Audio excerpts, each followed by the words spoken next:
Bonjour tout le monde, aujourd'hui on continue notre série des vidéos, d'ailleurs on continue la série mais c'est une série de 2 vidéos parce qu'après il y aura un article qui va avec sur comment réaliser un échantillon pour un tricot en rond. Donc on avait vu au préalable comment faire un échantillon qu'on tricotait à plat et où il y avait les grands fils derrière, je vous remettrai le lien. Il doit y avoir un i qui se met en haut à droite là, mais sinon je vous le remettrai dans la zone de description sous la vidéo. Et aujourd'hui je vais vous expliquer comment utiliser la méthode du stick pour, une fois que vous avez tricoté en rond, pouvoir prendre les mesures sur votre échantillon qui viendra à plat. Donc le stick, ici j'ai fait seulement un rang de crochet. C'est une méthode qui est utilisée dans les tricots, en particulier les tricots islandais, où vous tricotez votre ouvrage en rond et pour en faire un gilet, vous coupez au milieu de la poitrine, de tout le devant du buste pour avoir un gilet. Bien évidemment, on coupe pas son tricot en rond comme ça sans avoir sécurisé l'ouvrage. Et en fait, c'est cette technique qu'on va utiliser pour faire la même chose. En fait, on tricote d'abord en rond, on va sécuriser, couper et comme ça, vous aurez votre tricot à plat pour prendre vos mesures pour l'échantillon. Donc en fait, c'est une vidéo 2 en 1. On apprend le stick et on apprend comment gérer son échantillon. Alors prenez votre matos et je vous montre.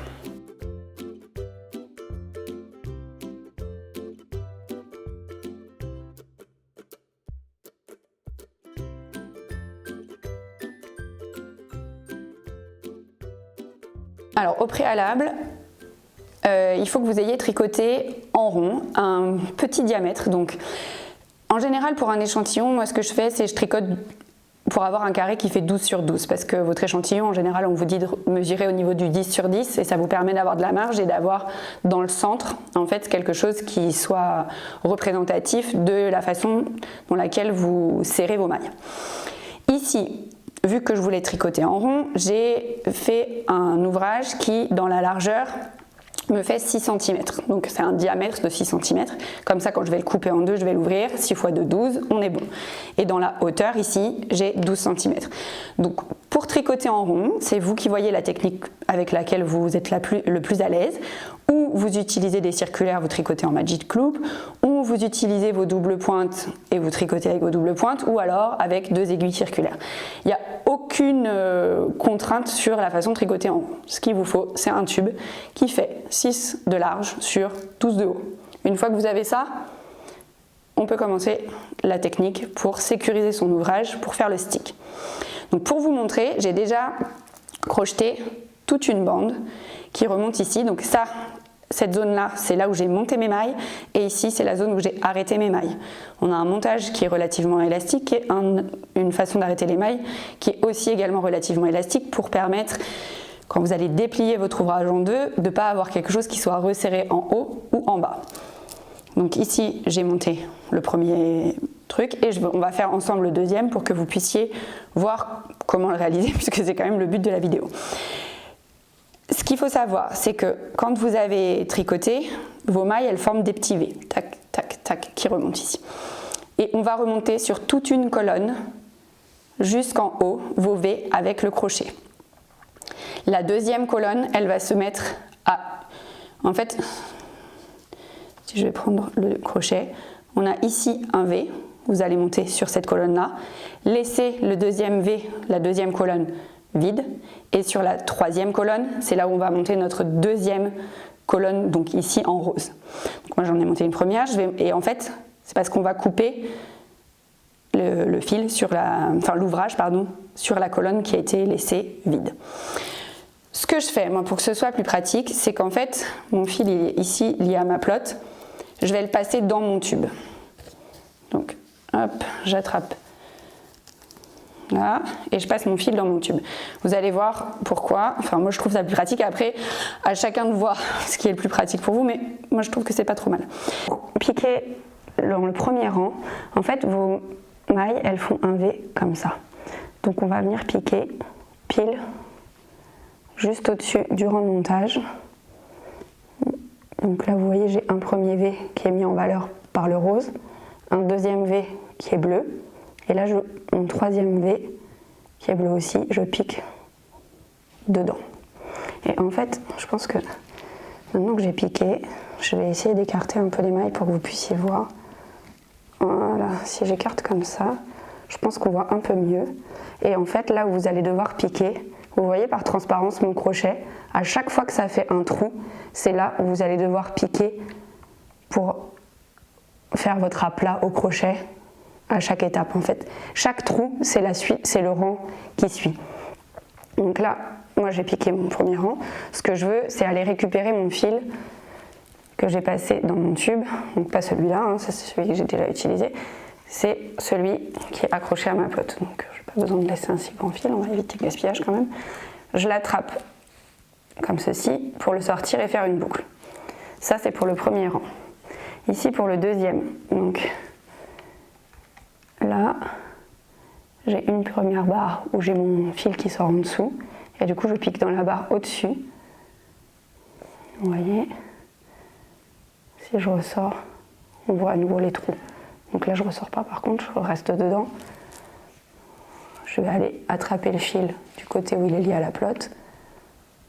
Je l'attrape, celui-là, comme ça, je le ressors. Là j'ai 2 mailles sur mon crochet. Vu que je veux faire un aplat, c'est comme si je faisais une chaînette, j'en veux qu'une. Donc du coup il va falloir que le fil, le premier que j'ai ressorti, il passe par-dessus le deuxième. Donc là, il faut faire attention, il faut bien tenir ces fils pour pas que ça se sauve.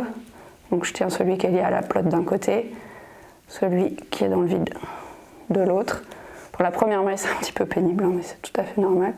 Et avec mon crochet, oups, fais attention de ne pas perdre sa maille justement, je vais hop, piquer et ressortir. Donc là je suis ressortie.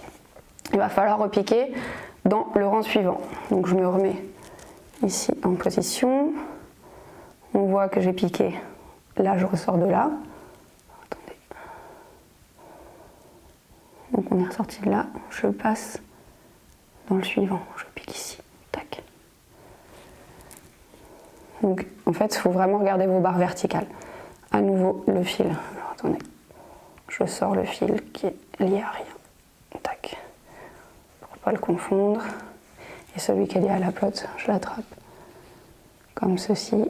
Et je ressors mon crochet. J'ai à nouveau mes 2 mailles sur mon crochet, sur mes 2 boucles, et je serre suffisamment la dernière. Oups, c'est pas très pratique au départ. Et hop, je ressors. Et du coup, je vais continuer comme ça. Donc là, je me remets en position.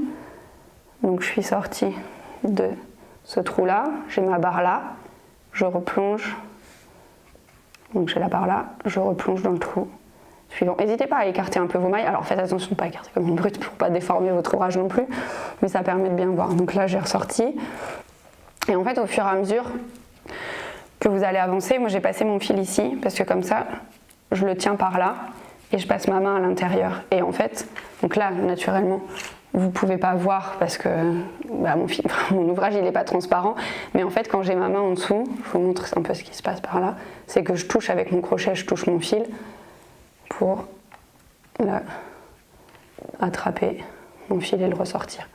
Et en fait au fur et à mesure, vous allez sentir ce qui se passe en dessous, tirer votre fil et pouvoir, alors hop, on tire suffisamment et on passe comme ceci. On revient, je vous remontre encore une dernière fois avant qu'on coupe et que chacun de son côté on remonte jusqu'en haut. Donc là vous voyez mon fil rose il sort d'ici. Si j'écarte un peu, je vois la barre, le trou suivant, je pique dans mon trou. Et à nouveau, je sens mon fil à l'intérieur, je l'attrape et je ressors. Et à nouveau ici pareil, il faut que j'en ai qu'un. Donc je passe dedans et je ressors. Et on va faire ça jusqu'en haut. Alors évidemment, si on veut pas que la vidéo elle dure à peu près 3 jours, vous mettez pause, moi j'arrête le tournage et on se retrouve une fois qu'on est en haut pour passer à la suite. Donc, nous voilà bien, on a fait toute notre ligne. D'ailleurs, vous voyez bien qu'avec la pratique, la deuxième ligne est bien plus régulière que la première. Donc si vous n'êtes pas en train de faire un échantillon et que vous faites votre vrai ouvrage, peut-être entraînez-vous d'abord ailleurs. Hein. Question de pratique. Donc là, je suis sur l'avant-dernière. Je dois piquer en dessous de mon rang de montage. Hop, hop, hop, pour avoir ma dernière maille. Donc pareil, je pique, je ressors et là je vais couper mon fil puisque j'en ai plus besoin. Bam. Donc ici j'ai sécurisé tout ce qu'il faut. Tout à l'heure je me suis dit j'aime pas trop mon fil là, il ressort par en dessous et il sécurise pas le bleu. Du coup ce que j'ai fait c'est que j'ai piqué dans le premier rang rose, là. Bam. Et j'ai repassé mon fil dans l'autre sens en fait. Tac. Et j'ai repris mon fil juste pour faire une boucle en fait. Pour sécuriser. Je sais pas si c'est très utile mais moi ça me rassure. Parce que je ne vous cache pas qu'en fait pour faire cette première vidéo, c'est la première fois de ma vie que je fais un stick. Je n'avais jamais testé le truc. Vous dites que je suis un peu barjot de tester en faisant les vidéos, mais en même temps, le temps est précieux, donc je fais tout d'un coup. Voilà, donc de toute façon ici il faudra rentrer les fils quand vous aurez fini, enfin sauf si vous faites les gentils, on s'en fiche pardon, de rentrer les fils, mais si c'est votre vrai ouvrage, il faudra rentrer les fils. Donc là on est là, on a nos deux bandes roses, notre bande bleue au milieu, et il va falloir couper dans le milieu. Donc je prends mes ciseaux, et je vais couper dans le V du milieu. Genre j'ai super peur en fait, je fais ça mais j'ai super peur. Ça fera un bêtisier si ça ne fonctionne pas. Hein. Alors ce que je fais c'est que je ne vais pas couper tout de suite mon rang de montage, je vais plutôt couper dans le milieu. Ici, je pointe mon aiguille en fait là où je pointais mon crochet tout à l'heure finalement, dans le bout du V. Hop, et du coup, je vois pas très bien ce que je fais. Je pique ici, tac, et voilà. En fait, pour ne rien vous cacher, la luminosité n'est pas très bonne. Du coup, j'ai une lampe au-dessus de ma tête qui fait que je ne vois pas bien ce que je fais. Mais là, vous voyez, mes ciseaux, ils sont comme mon crochet était tout à l'heure, en fait, en dessous des petites barres verticales. Et du coup, bam, ça y est, je coupe. On est parti. J'ai commencé, je continue. On va couper, tac, tac, tac. Donc, par contre, je pense qu'on va à nouveau couper la vidéo pour que je puisse couper comme il faut. Je vous laisse couper, vous savez où couper, je coupe là. Tac, on va le faire ensemble. Je vois à peu près ce que je fais. Je ramène ici, et vous voyez, j'ai mes petites barres, et je coupe mes barres au fur et à mesure. Tac.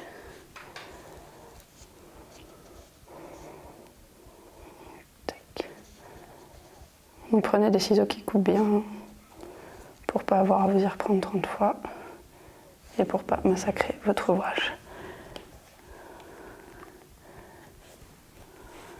Je regarde bien à chaque fois pour être sûre de bien voir en fait mes barres et de couper au bon endroit.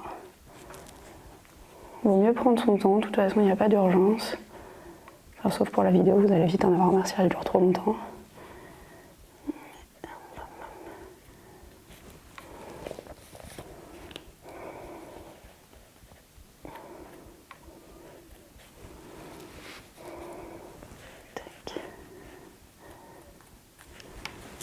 Hop.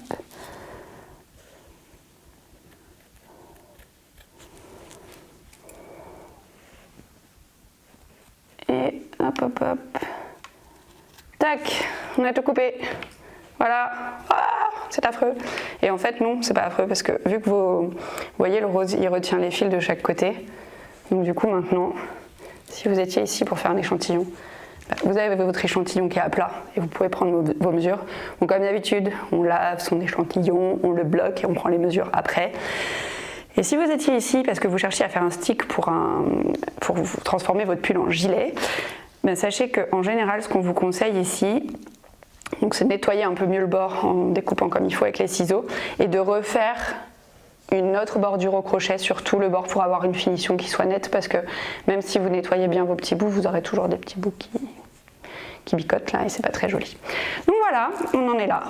Et ici, vous pouvez prendre vos mesures. Vous êtes sûr d'avoir tricoté en rond en tricotant que des mailles à l'endroit pour avoir fait du jersey et d'avoir du coup quelque chose qui soit représentatif pour votre ouvrage final, pour prendre les mesures et être sûr que ce que vous allez faire par la suite sera cohérent complètement. Donc j'espère que cette vidéo était claire. J'ai essayé de prendre des fils avec les bonnes couleurs parce que d'ailleurs je vous remercie pour ceux qui me font des remarques sur les couleurs et tout ça. parce que moi ça m'aide beaucoup. Il y a des fois j'ai l'impression de prendre une bonne couleur parce que ça va bien ressortir et en fait à la vidéo ça passe très mal. Donc, et moi je me rends pas forcément toujours compte même quand je monte. Donc voilà, j'espère que c'était clair. Il y a un article complet, donc le jour où cette vidéo est publiée, c'est le 28 janvier. L'article arrive pour mercredi 30, donc si vous êtes après le mercredi 30, regardez dans la barre d'infos, vous avez déjà le lien vers l'article complet sur toutes les méthodes différentes pour faire un échantillon pour un ouvrage tricoté en rond. Et bon, si vous êtes avant, il faut patienter juste un tout petit peu, ça arrive très vite.